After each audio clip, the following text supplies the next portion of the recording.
Hello there, I am Tugustu Zariun. This is my channel. Motivate and support me by subscribing my channel. Thank you.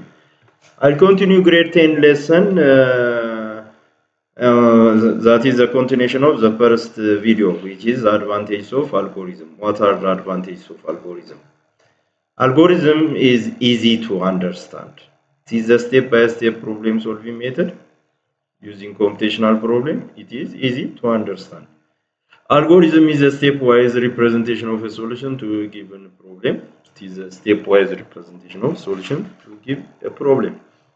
In the algorithm, the problem is broken down into smaller pieces or steps, since it is easier for the program to convert it into an actual program. These are the advantages of an algorithm.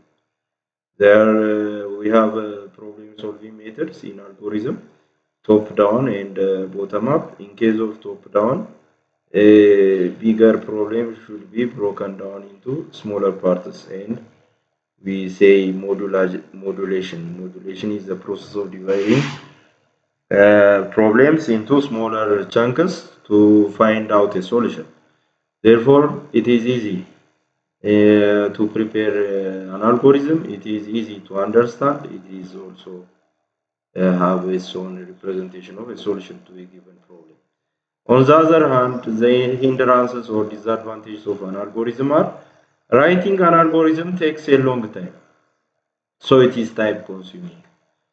For the first time, we may not prepare an algorithm easily. It takes a time. We should have a know-how to prepare an algorithm. After that, it may not be difficult as such, but anyway, to prepare an algorithm of a problem is writing an algorithm takes a long time, so it's time consuming. In case of branching and looping statements are difficult to show in algorithms.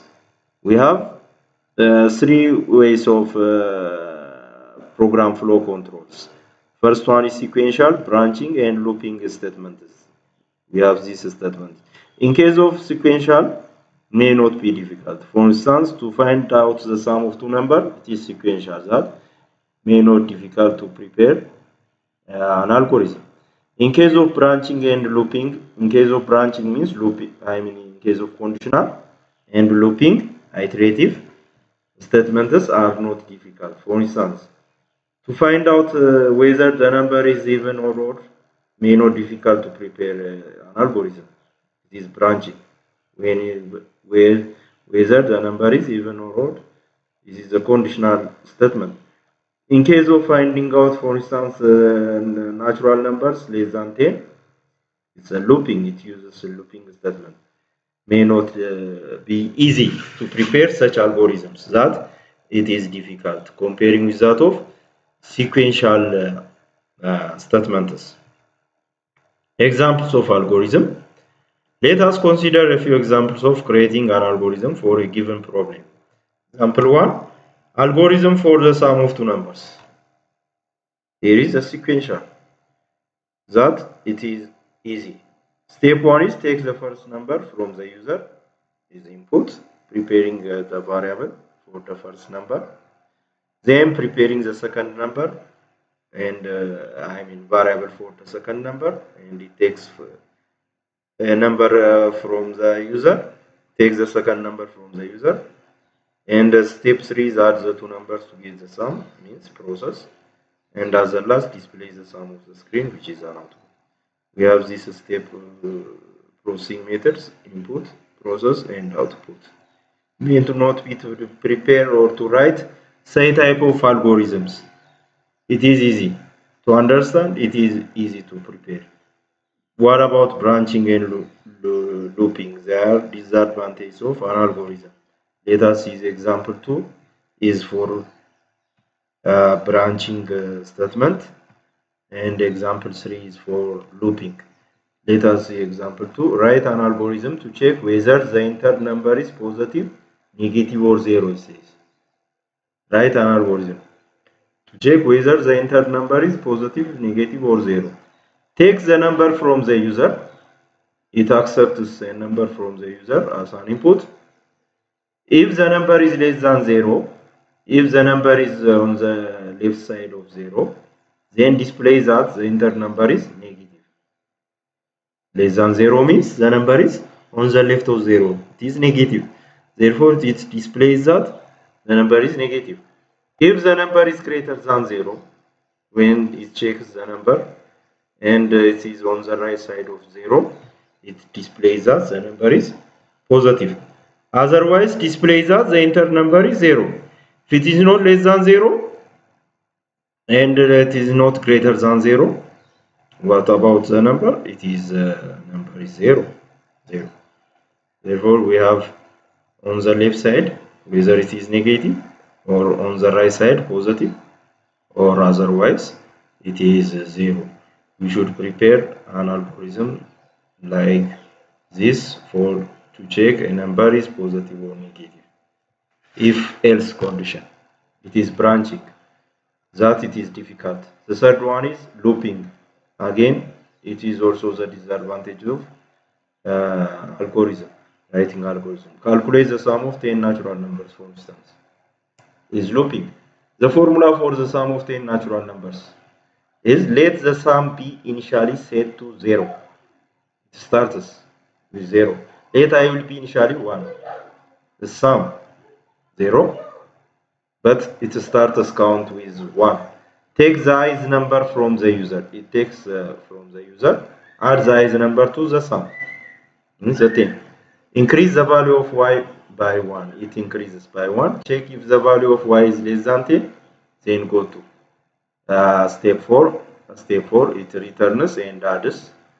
Otherwise, go to step 7. Means if it is above 10, it gives you the output, the sum.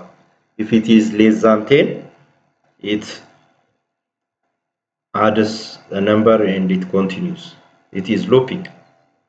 May not be easy to prepare such type of algorithm. Algorithm representations in computer programming. We wish to be able to create algorithms in a way that we will allow for easy translation to programming language. Natural languages are too imprecise to be used in algorithms that are to be used in computer programming. Natural languages are too imprecise to be used in algorithms that are to be used in computer programming.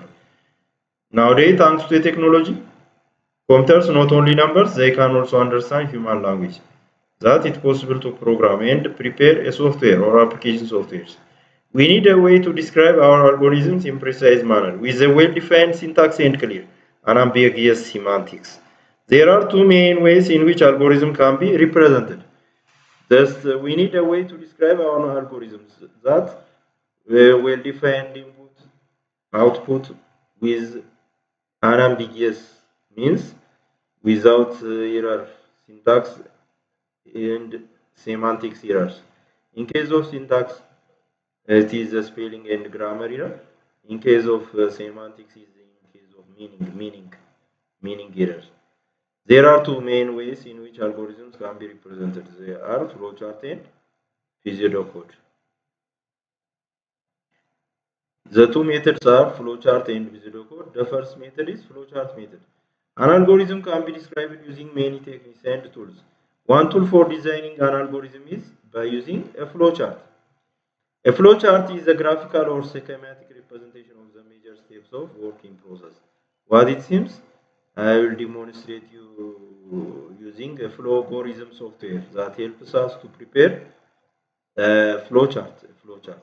It displays the essential steps of the program in separate boxes and shows the direction of information flow using arrows. There are geometrical shapes to prepare a flowchart. Every have their own meanings.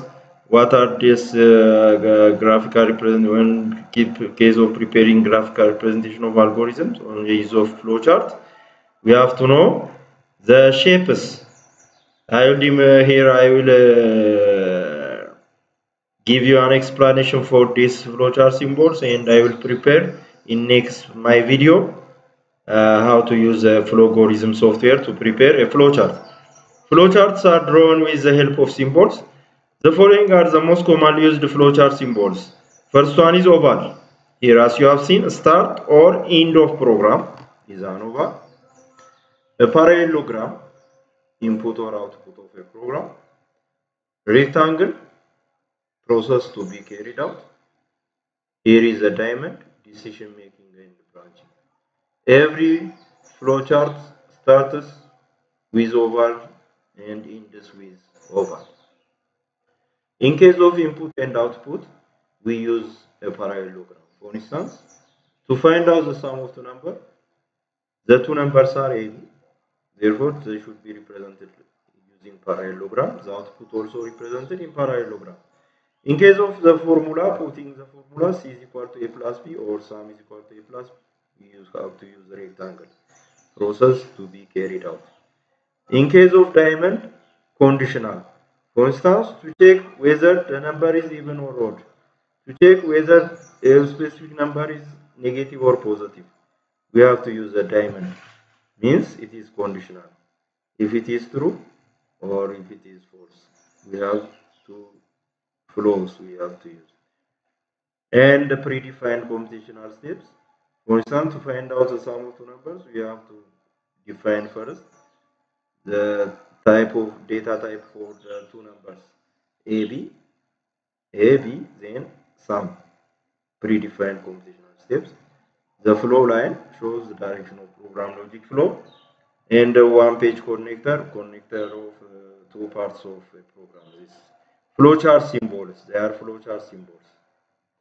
Example 1. Consider a simple general flowcharting techniques as shown here. A start oval shape with end oval shape. Initial data entry, then there is with a parallelogram, the data processing with a rectangle, the conditional or branching with a diamond, and the predefined or procedure detail call with this type of shape, and output result with parallelogram, and this with oval flowchart techniques. Here, different flowchart symbols are shown and are interconnected by the flow line. Start, input, processing, decision, predefined process, output, and determinator are interconnected. Draw a flowchart of an algorithm to add two numbers and display the result, it says. Algorithm description. Read the rule of the two numbers, A and B. Then add A and B. Assign the sum of A and B. Then display the result, C. How can we prepare a flowchart using to prepare this problem? I will prepare a flowgorism. I mean a video for flowgorism, how to use a flowgorism software that helps us to prepare flowchart. In next video, thank you.